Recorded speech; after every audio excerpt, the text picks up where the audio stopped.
Okay guys, so the first movement for your movement prep is 90-degree breathing through the diaphragm. So you want something to elevate your feet on. You could also use a wall if you don't have a chair or a bench or anything like this.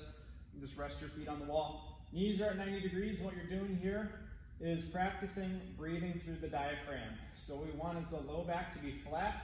You're gonna breathe in through your nose, pushing your belly button towards the ceiling. As you breathe in for 4 seconds on the way in, and then 8 seconds on the way out. So it's gonna take about a minute to get 5 of these diaphragm breaths in, okay? So notice, you can have your hands on your belly for feedback to make sure your air is going there.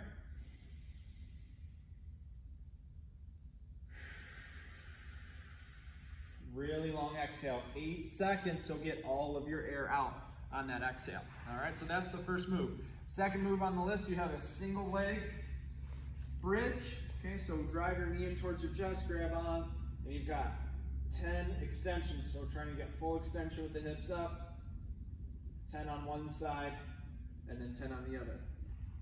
Next one, guys, we are flipping it over. We wanna be able to rotate the shoulders.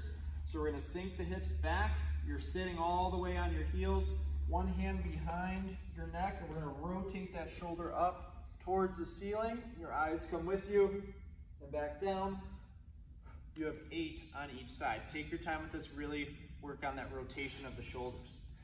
All right, from there, we're up on your feet and we're gonna start moving around a little bit. You've got some hops, okay? So on your toes, forward and backwards, nice and soft. Forward and back is 1. You've got 10 forward and backward hops. After your hops, guys, we have a iron curtsy, okay? So this is a hamstring stretch. What we wanna do here is have one foot out in front, that leg is straight, my other side, this knee is bent. From here, hands go back, shoulders down and back in good posture, driving the hips back, but also extending the chest forward. So my hips go back, chest goes forward, and you're gonna feel a really strong hamstring stretch on that front leg. Toe is staying up towards the ceiling. All right, so you've got 5 on one side, and then 5 on the other. Okay, so that's the iron curtsy. Next we have side to side hops, so just nice and easy. Side to side is 1 for 10. Okay, so 10 on each side to side. Taking that into a lateral lunge. So big step sideways.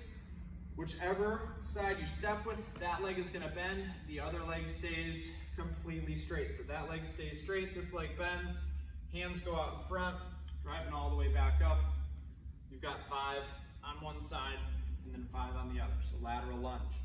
After your lateral lunges, we're going into single leg hops. Okay, so just on one foot, forward and backward is 1. You've got 10 on one side and then 10 on the other. Okay, so single leg hops, make sure you're landing nice and soft. After that, guys, you have a cradle stretch. Now with the cradle stretch, you wanna make sure that you're starting with your knees bent. Okay, so nice and low, the knees bent. We're gonna balance on one foot as you swing your leg around. You're gonna grab your knee and ankle, and then from here, all you wanna do is stand up tall. Okay, stand up as tall as you can. Should feel that stretch in the hip. Then you're gonna reset, same leg, swing it around, work on your balance, stand up tall. Straighten out that bottom leg. So 5 on one side, and then 5 on the other for the cradle stretch. After that, we're single leg side to side hops for 10 on each side, and then finishing it up with an overhead squat. Okay, so your feet are gonna be in a good squatting position, arms go up overhead, and then you're just working on sinking down in your squat as low as you comfortably can. Think about getting lower and lower as you feel more and more loose, going for 10 overhead squats. So that'll do it for your warm up.